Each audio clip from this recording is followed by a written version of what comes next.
എല്ലാവർക്കും നമസ്കാരം. ഞാനൊരു ചിത്രം കാണിക്കാം. ഇടുക്കി ജില്ലയിലെ പാമ്പനാറ്റിൽ കഴിഞ്ഞ ദിവസം നിർമ്മാണത്തിലിരുന്ന ഒരു കെട്ടിടം, ഒരു വാർക്ക കെട്ടിടം ഇടിഞ്ഞു വീണ് കിടക്കുന്നതാണ് ഈ ചിത്രം. ഇടിഞ്ഞു വീണ കെട്ടിടത്തെക്കുറിച്ചൊരു വീഡിയോ ചെയ്യുമ്പോൾ ഞാൻ 35 വർഷം കോൺട്രാക്ടറായി ജോലി ചെയ്ത ആളാണ്. നിർമ്മാണ മേഖലയെക്കുറിച്ച് എനിക്ക് വ്യക്തമായ ധാരണയുണ്ട്, എക്സ്പീരിയൻസ് ഉണ്ട്. അതുകൊണ്ട് ഈ മേഖലയെക്കുറിച്ച് കൃത്യമായ അഭിപ്രായങ്ങൾ പറയാൻ കഴിയും എന്ന് വിശ്വസിച്ചുകൊണ്ടാണ് ഞാൻ ഈ വീഡിയോ ചെയ്യുന്നത്. ഇത് സംസ്ഥാന ഗവൺമെൻറ്റിൻ്റെ ശ്രദ്ധയിൽ വളരെ പെട്ടെന്ന് എത്തേണ്ടതും ഇതിനനുസരിച്ചുള്ള ചില ചട്ടങ്ങൾ ഈ നിർമ്മാണ മേഖലയിൽ വരുത്തേണ്ടതുമാണെന്ന് ഗവൺമെൻറ്റിനെ അറിയിക്കാനും ആഗ്രഹിക്കുന്നു. മുണ്ടക്കയത്ത് നിന്ന് കുമളി വരെ നമ്മൾ യാത്ര ചെയ്യുമ്പോൾ റോഡിൻ്റെ ഇരുവശങ്ങളിലും ഇത്തരത്തിൽ അപകടകരമായ രീതിയിൽ നിർമ്മിച്ചിരിക്കുന്ന ധാരാളം കെട്ടിടങ്ങളുണ്ട്.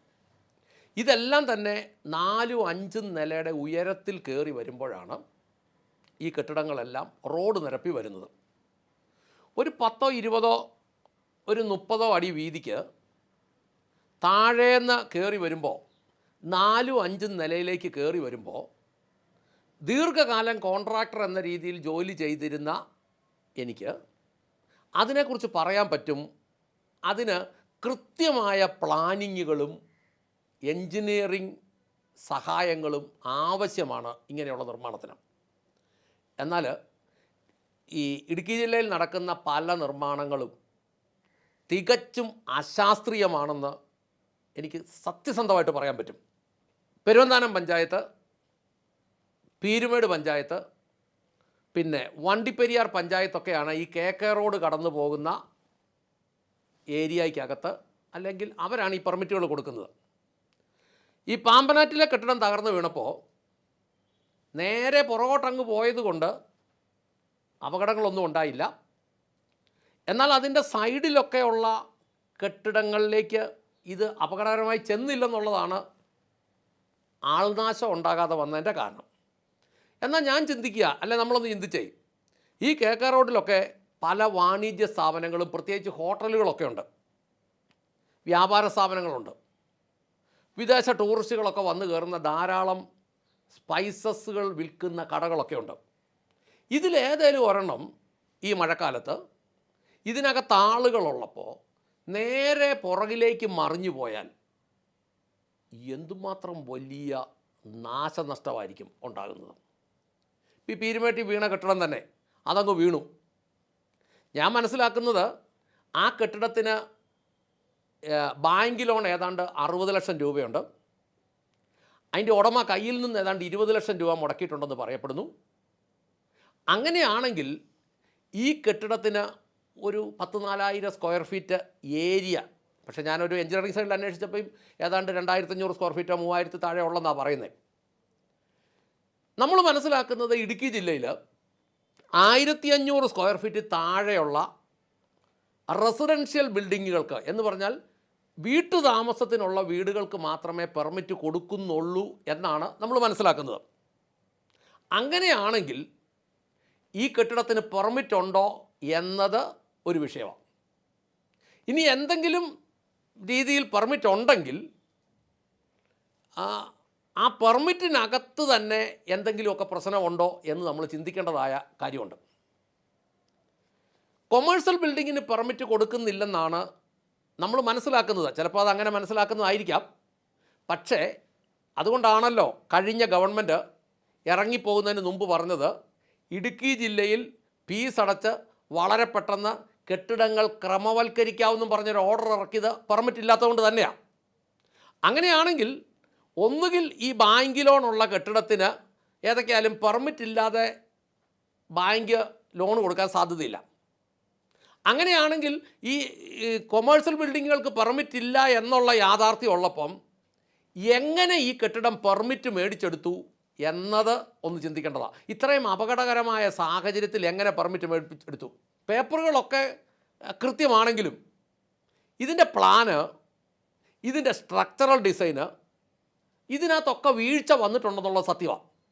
അല്ലെ കെട്ടിടം താഴെ പോകുമല്ലോ. കൃത്യമായ രീതിയിലുള്ള നിർമ്മാണമാണെങ്കിൽ അവിടെ നിൽക്കണമല്ലോ, ഇത് താഴെ പോകാൻ മേലല്ലോ. അല്ലെങ്കിൽ കെട്ടിടം പണിയാൻ മേലാത്ത ഒരു സ്ഥലമാണ്. അങ്ങനെയാണെങ്കിലും ഉദ്യോഗസ്ഥന്മാർക്ക് ഇതിനകത്ത് പങ്കുണ്ട്. ഞാൻ മനസ്സിലാക്കുന്നത് ഇത് പീരുമേട് ഗ്രാമപഞ്ചായത്തിൻ്റെ അതിർത്തിയിലാണ്. അങ്ങനെയാണെങ്കിൽ ആ കെട്ടിടം അവിടെ പെർമിറ്റ് കൊടുത്ത ഉദ്യോഗസ്ഥൻ ഇത് വീണതിൻ്റെ സമാധാനം പറയാനുള്ള ഉത്തരവാദിത്വം ഇല്ലേ? ഇപ്പോൾ കുറേ കാലമായിട്ട് കേരളത്തിലെ കെട്ടിടം പണി എങ്ങനെയാണ് നടക്കുന്നതെന്ന് ചോദിച്ചാൽ, ഗ്രാമങ്ങളിലൊക്കെ കൂടുതലും ഏതെങ്കിലും ITക്കാരെ വിളിച്ച് പ്ലാൻ വരപ്പിക്കും, അല്ലെങ്കിൽ ഡിപ്ലോമക്കാരെ വിളിച്ച് വരപ്പിക്കുന്നതേ കുഴപ്പമൊന്നുമില്ല. അപകടമില്ലാത്ത സ്ഥലങ്ങളിലൊക്കെ അവരുടെ ആ ചെറിയ ലൈസൻസിൻ്റെ പരിധിയിൽ അവർ ചെയ്യട്ടെ. പക്ഷേ ഇതുപോലെ റിസ്ക് പിടിച്ച സ്ഥലങ്ങളിൽ കെട്ടിടം പണിയുമ്പോൾ അത് ചെയ്യാൻ യോഗ്യമായ വിദ്യാഭ്യാസവും പ്രവൃത്തി പരിചയവും ഇല്ലാത്ത ആളുകൾക്ക് കൊടുത്താൽ ഇതുപോലെ തന്നെ സംഭവിക്കും. അങ്ങനെ സംഭവിക്കുമ്പോൾ ഈ ITക്കാരും പോളിക്കാരും ഒക്കെ പ്ലാൻ വരച്ചങ്ങ് കൊടുക്കും. ചെറിയ കാശല്ല ഉള്ളൂ, അവർ പെർമിറ്റും മേടിച്ച് കൊടുക്കുമായിരിക്കും. എന്നിട്ട് ഉടമസ്ഥന്മാർ ഇതെന്നാ കാണിക്കും, അവർ ലോക്കൽ ബായിമാർക്ക് ഇത് സബ് കൊടുക്കും. ബായിക്കെന്ത് സിമൻറ്റ്, ബായിക്കെന്ത് കോൺക്രീറ്റ്. ഇത് എംസാൻഡ് ആയതുകൊണ്ട് എംസാൻഡും സിമൻറ്റും തമ്മിലുള്ള മിക്സിങ്ങുകൾ കറക്റ്റാകുകയും കോൺക്രീറ്റ് മിക്സിങ്ങുകൾ കറക്റ്റാകുകയും അതിൻ്റെ വൈബ്രേഷനുകൾ അത് കുത്തി മുറുക്കുന്നത് പ്രോപ്പറാകുകയും കൃത്യമായിട്ട് 10-15 ദിവസം വരെ കൃത്യമായിട്ട് ക്യൂർ ചെയ്യുക, നനയ്ക്കുകയൊക്കെ ചെയ്താലേ ഉദ്ദേശിക്കുന്ന ബലം കിട്ടുള്ളൂ. നേരത്തെയൊക്കെ ഈ വിഷയം സംബന്ധിച്ച് ഞാൻ വീഡിയോകൾ ചെയ്യുമ്പോൾ ഞാൻ പറയുമായിരുന്നു, കേരളത്തിലെ കെട്ടിടങ്ങൾ താമസിയാതെ വീഴാൻ തുടങ്ങിയാൽ ഒരറ്റം തൊട്ട് അങ്ങേയറ്റം വരെ വീഴുമെന്ന് ഈ പുതിയ കെട്ടിടങ്ങൾ. കാരണം ഈ ബായിമാർ വന്ന് ഇവിടെ പണി തുടങ്ങിയ പിന്നെ ഈ പണിയുടെ അടിസ്ഥാന തത്വങ്ങളെല്ലാം ഉപേക്ഷിച്ചിട്ടാണ് ഇവർ പണിയുന്നത്. ഇവർക്ക് പണിതു 6 മാസം കഴിയുമ്പോൾ ഇവർ വീട്ടിൽ പോകുന്നു, അത്രയും കാലം നിന്നാൽ മതി. അതിൻ്റെ ഒരു ഉദാഹരണം കൂടിയാണ് ഇപ്പോൾ കണ്ടത്. ഇപ്പോഴത്തെ മുഖ്യമന്ത്രി VD സതീശൻ അദ്ദേഹത്തിൻ്റെ ഒരു സംവാദത്തിൽ പറഞ്ഞു, കേരളത്തിലെ പ്രകൃതിയുടെക്ക് മൊത്തത്തിൽ മാറ്റം വന്നു. നമുക്കും അറിയാം, പ്രകൃതിക്കിണങ്ങുന്ന നിർമ്മാണവും അതിനനുസരിച്ചുള്ള സാങ്കേതിക വിദ്യകളും നമ്മൾ ഉപയോഗിക്കണം. ഞാൻ മുഖ്യമന്ത്രിയോട് പറയട്ടെ, എത്രയും പെട്ടെന്ന് വിവരവും വിദ്യാഭ്യാസവുമുള്ള ആ മേഖലയിൽ പരിചയമുള്ള ആളുകളെ വെച്ച് പ്രത്യേകമായി ഒരു നിർമ്മാണ ചട്ടം, ഒരു നയം ഉണ്ടാക്കി കേരളത്തിൽ നടപ്പി വരുത്തണം. പ്രത്യേകിച്ച് ഇടുക്കി ജില്ലയിലെയും വയനാട് ജില്ലയിലെയും ഈ കിഴുക്കാൻ തൂക്കായ ചെരുവ് സ്ഥലങ്ങളിൽ ഇതുപോലെയുള്ള കെട്ടിടങ്ങൾ പണിയുമ്പോൾ അത് കൃത്യമായും ഉദ്യോഗസ്ഥന്മാർക്ക് ചാകരയാകരുത്, സാധാരണക്കാർക്ക് താങ്ങാവുന്നതായിരിക്കണം എന്ന് പറയുമ്പോൾ തന്നെ അതിൻ്റെ ക്വാളിറ്റിയിലും സുരക്ഷയിലും ഒന്നും ഒരു കുറവ് വരാത്ത രീതിയിൽ അതിൻ്റെ ചട്ടങ്ങൾ പരിഷ്കരിച്ച് കെട്ടിടങ്ങൾ നിർമ്മിക്കാൻ അനുവാദം കൊടുക്കാവൂ എന്ന് പ്രത്യേകമായി ഓർമ്മിപ്പിക്കട്ടെ. അതോടൊപ്പം തന്നെ നിലവിലിപ്പോൾ പ്രവർത്തിച്ചുകൊണ്ടിരിക്കുന്ന ധാരാളം കെട്ടിടങ്ങളുണ്ട്. ഇതൊക്കെ ഏത് പരുവത്തിലാക്കി ആക്കി വച്ചിരിക്കുന്നുവെന്നും ഇതിൻ്റെയൊക്കെ ഫിറ്റ്നസ് എന്താണെന്നും ചെക്ക് ചെയ്യേണ്ട ഉത്തരവാദിത്തം ഗവൺമെൻറ്റിൻ്റെ അല്ലേ? ഗവൺമെൻറ് അത് ചെയ്യാൻ തയ്യാറാകണം.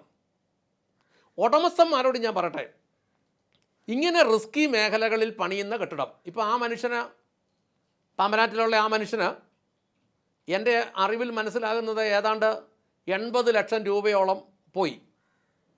ബാങ്ക് 60 ലക്ഷം രൂപ ലോൺ കൊടുത്തിട്ടുണ്ടെങ്കിൽ ബാങ്ക് പ്രകൃതിക്ഷോഭത്തിൽ നിന്ന് ഇത് രക്ഷ നേടാനുള്ള ഇൻഷുറൻസ് ഉള്ളതുകൊണ്ട് ചിലപ്പം ബാങ്കിൻ്റെ ലോണിൻ്റെ എമൗണ്ട് അങ്ങ് കിട്ടും.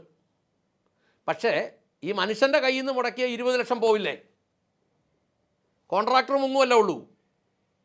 അപ്പോൾ ഇനി മുന്നോട്ടെങ്കിലും ഇങ്ങനെയുള്ള ആളുകളോട് പറയട്ടെ, ഉടമസ്ഥന്മാരോട്, ഇങ്ങനെ റിസ്ക് ഉള്ള ഏരിയകളിൽ ബിൽഡിങ്ങുകൾ പണിയുമ്പോൾ ശരിക്കും അതിന് യോഗ്യതയുള്ള ആളുകളെ കൊണ്ട് അത് ആദ്യമേ ഡ്രോയിങ് വരപ്പിക്കണം. ആർക്കിടെക്റ്റുമാരെ കൊണ്ട് വരപ്പിച്ച്, അല്ലെങ്കിൽ അതിനുള്ള വിദ്യാഭ്യാസമുള്ള എഞ്ചിനീയർമാരെ കൊണ്ട് വരപ്പിച്ച്, സ്ട്രക്ചറൽ എഞ്ചിനീയർമാരെ കൊണ്ട് ഡിസൈൻ ചെയ്യിച്ച്. കാരണം ഈ ചെരുവിൽ കെട്ടിടം നിൽക്കുമ്പോൾ കെട്ടിടത്തിൻ്റെ ചില പില്ലറുകൾ ഉയരം കൂടിയ സ്ഥലത്തും ചില പില്ലറുകൾ താഴേക്ക് ചെല്ലുമ്പോഴേക്കും പില്ലറുകൾക്കൊക്കെ ഡിസൈൻ വ്യത്യാസം വേണം. ഒരേ സൈസൊന്നും കയറി വന്നാൽ പറ്റിയല്ല. അതിനകത്ത് കമ്പികൾക്ക് വ്യത്യാസം വരും. അതിനകത്ത് ഉപയോഗിക്കുന്ന കോൺക്രീറ്റുകൾക്ക് പൊതുവേ നാട്ടിലുള്ള കോൺക്രീറ്റ് 1:2:4 എന്ന് പറയുന്ന കോൺക്രീറ്റാണ്. അത് പോരാതെ വരും. M15, M20, M25, M30 M35 എന്നൊക്കെ പറയുന്ന വിവിധങ്ങളായ ഗ്രേഡുകളിലുള്ള കോൺക്രീറ്റുകൾ ഇപ്പോൾ പ്ലാന്റുകളിൽ നിന്ന് വരുന്നുണ്ട്. അങ്ങനത്തെ കോൺക്രീറ്റുകൾ ഏത് രീതിയിലുള്ള കമ്പിപ്പണികളാണ് ചെയ്യേണ്ടതെന്നൊക്കെ തീരുമാനിക്കേണ്ടത് സ്ട്രക്ചറൽ എഞ്ചിനീയർമാരാണ്. ഇപ്പോൾ ആ മനുഷ്യനെ സംബന്ധിച്ച് പറഞ്ഞാൽ അങ്ങേർക്ക് കയ്യിലുള്ളതെല്ലാം പോയി. ഇനി അത് തിരിച്ച് അവിടുന്ന് വാരി വൃത്തിയാക്കണേ അതിൽ കൂടുതൽ പണം വേണം. ഉപേക്ഷിക്കാനല്ലേ പറ്റുള്ളൂ. ഇനി അതിനകത്ത് 2-3 അല്ലെങ്കിൽ ആൾക്ക് മരണം കൂടെ സംഭവിച്ചായിരുന്നെങ്കിൽ എങ്ങനെ തീർന്നേനെ ഇത് അവസാനം? അപ്പോൾ മുന്നോട്ടെങ്കിലും ഇതുപോലെയുള്ള സ്ഥലങ്ങളിൽ കെട്ടിടം നിർമ്മിക്കുന്ന ഉടമസ്ഥന്മാരോട് പറയട്ടെ, നിങ്ങളിത് യോഗ്യമായിട്ട് ഇത് ചെയ്യാൻ അറിയാവുന്ന ആർക്കിടെക്റ്റിനെയും സ്ട്രക്ചറൽ എഞ്ചിനീയറെയും ഇതുകൂട്ട് കെട്ടിടങ്ങൾ പണിത് പരിചയമുള്ള ആ മേഖലയിൽ വൈദഗ്ധ്യമുള്ള പണിക്കാരുള്ള കോൺട്രാക്ടർമാരെയും അതിനുള്ള മിഷണറികളും സാഹചര്യങ്ങളും എല്ലാം ഉപയോഗിച്ചില്ലെങ്കിൽ ഇതുപോലെ ഭീകരമായ നഷ്ടവും വരും. ഇതിപ്പോൾ എന്തോ ഭാഗ്യം കൊണ്ടാണ് ആളുകൾക്ക് അപകടമില്ലാതായത്. സാധാരണ കെട്ടിടം പണിയുന്ന കെട്ടിടത്തിനകത്ത് അതിൻ്റെ ജോലിക്കാരൊക്കെ താമസിക്കുന്നതാണ്. അങ്ങനെ ഒരു 10-15 ജോലിക്കാരുണ്ടായിരുന്നെങ്കിൽ അവരിതിനടിയിൽ പോയേനെ. അങ്ങനെ വന്നാൽ അവരുടെ ബോഡി എടുക്കണേ തന്നെ ദിവസങ്ങളോളം പണിയേണ്ടി വന്നേനെ. കാരണം അവിടെ നിൽക്കാനും നടക്കാനും മേലാത്ത അത്ര വലിയ ചെരുവാണ്. അപ്പോൾ എന്ത് നമ്മൾ ചെയ്യുമ്പോഴും അതിൻ്റെതായ രീതിയിൽ ചെയ്യാനുള്ള തീരുമാനങ്ങൾ ഉടമസ്ഥരെടുക്കുകയും അതുപോലെ തന്നെ ഗവൺമെൻറ് നിയമ സൈഡിൽ നിന്നത് ഉദ്യോഗസ്ഥന്മാർക്ക് ചാകരയ്ക്കും കൊള്ളയ്ക്കും ഉള്ള അവസരമാക്കാതെ മാന്യമായ അവസ്ഥയിലാക്കുകയാണെങ്കിൽ ചെയ്യുന്നത് ഇരു കൂട്ടർക്കും ഗുണമായിരിക്കും എന്ന് ഓർമ്മിപ്പിച്ചുകൊണ്ട് നിർത്തട്ടെ. നന്ദി, നമസ്കാരം.